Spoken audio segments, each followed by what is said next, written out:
Joining us now to discuss is Pennsylvania Congressman Guy Reschenthaler. Congressman, always great to see you. Man, a lot to talk about with you.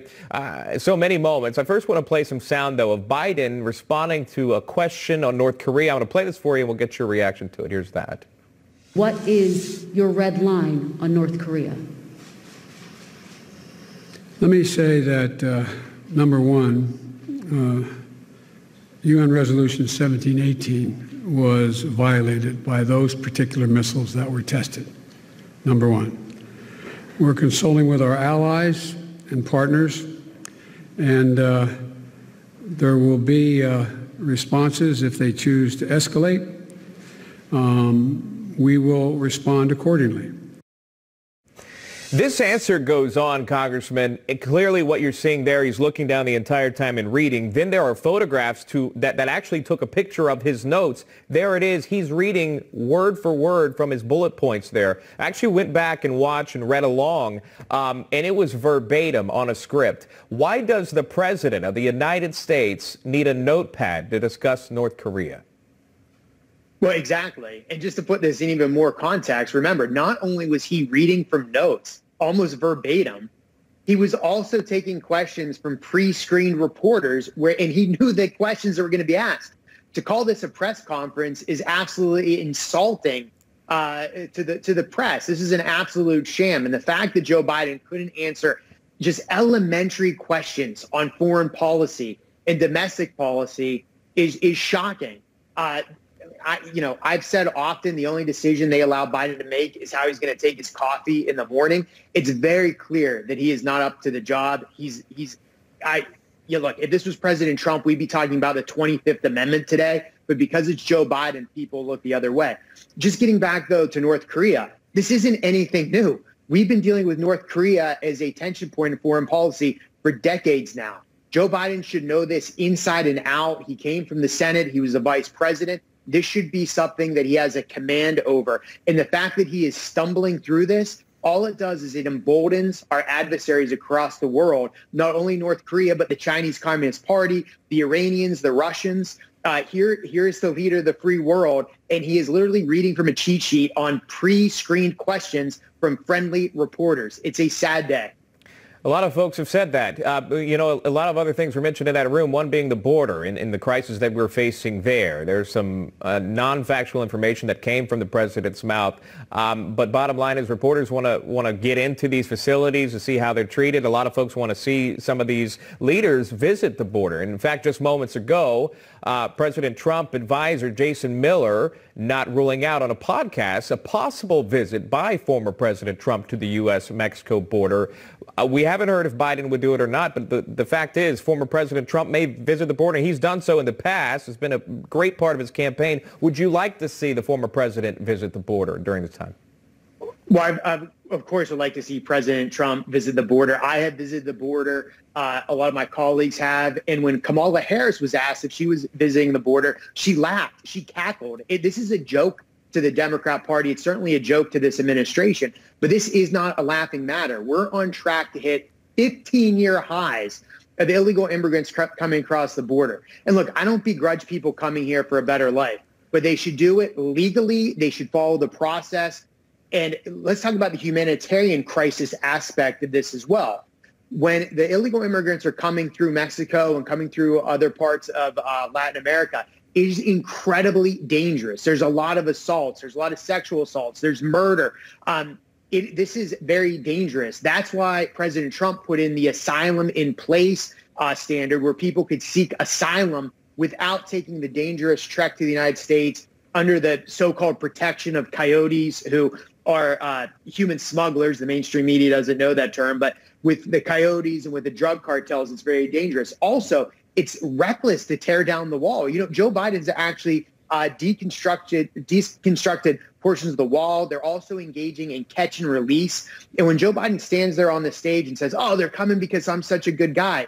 No, they're coming because Joe Biden and the administration, the Democrats, have a horrible reputation of immigration. This is the party of lawlessness and open borders, and it's leading to chaos and a crisis at our southern border. It's not a partisan fact either when you have Mexico's President Obrador saying they're coming because of your policies, the president of Mexico, because it's not just Mexico, I think folks may be confused by. It's Central America folks that are moving up through that area to get to the country. And you know where they're staying in different facilities in our country. In fact, Biden now sending migrants to military bases, opening up Fort Bliss.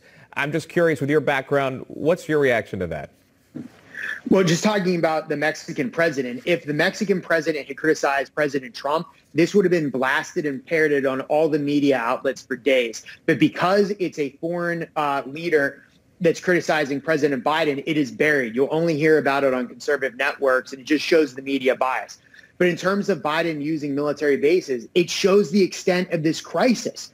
For weeks, we were told that this was a so-called challenge. There's nothing to see here, folks. Move along. When the press is still asked, even yesterday, if they could get into these detention facilities or these holding facilities, Joe Biden said, we'll get to it. We'll show you later when I'm ready. It's unacceptable. And the fact that they're now looking at housing illegal immigrants in military bases shows you the extent of this crisis. Yeah, convention centers as well.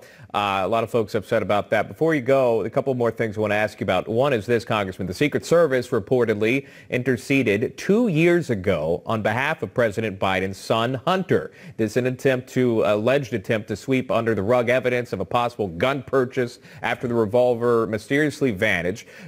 So agents tried to obtain the paperwork for the gun sale to Hunter Biden from the store where he bought it, but the owner reportedly refused to hand over the documents. This is according to two sources who spoke to Politico about this.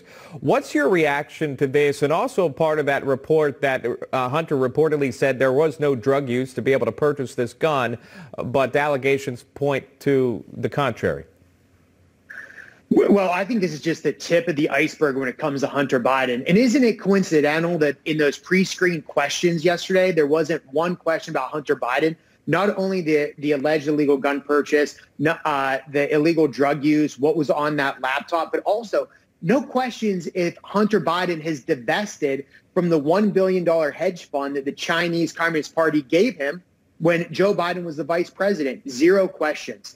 And I think the fact that you're hearing nothing in the media about this shows you the bias that is out there with the media. And remember that during the election, the mainstream media and big tech and the Democrat Party worked hand in glove, tactics very reminiscent of the Chinese Communist Party, I might add, with their suppression of the news and facts. And a lot of Democrat voters had zero idea that Hunter Biden was embroiled in a scandal. And again, you see this bias in this, the mainstream media acting as lapdogs when no one brings this up. So yeah, I want to hear more about what happened with the illegal handgun purchase, especially as Joe Biden lectures people, especially in Western Pennsylvania, who own guns legally when his son is involved in an alleged illegal gun purchase. I want to hear him answer those questions. The drug use, what else was on that laptop? And again, I want to hear more about the connections with Hunter Biden and the Chinese Communist Party, the Russian oligarchs, the natural gas company in Ukraine. Yeah, well, good luck with that, because a lot of reporters did not get called on, some that would have asked these tough questions yesterday, and we don't know when he'll hold another press briefing. Before you go, you brought up Pennsylvania, your home state. I've got to ask you about that because Biden, the president, is reportedly going to your home state of Pennsylvania next week to sell infrastructure package. Could cost an estimated $4 trillion. What is your thoughts on that? What are your thoughts on that and the infrastructure as it's dubbed, though we know there's a lot more inside of this package? Yeah, well, I feel like this infrastructure package is pretty much infrastructure in name only. This is just a backdoor Green New Deal. And for any of my constituents, anybody in Pennsylvania, just remember whenever Biden is talking, remember that he broke his promise on fracking and natural gas. Not only did he break the promise, he did it on day number one of his administration when he had an executive order canceling the Keystone XL pipeline. This is a man who is hell-bent on destroying the natural gas and oil industry and the coal industry. You cannot trust him when he talks about these policies.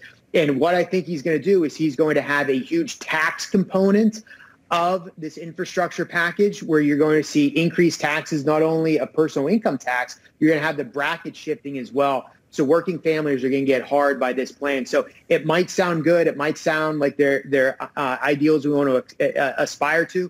But don't kid yourselves. This is going to mean less money in your pocket less jobs and less career opportunities for average Americans. All right, we'll leave it right there. Always great to see you, Congressman Guy Reschenthaler, joining us live Thank here. you, Sean. Okay, yeah, Guy, have a good weekend. Good to see you.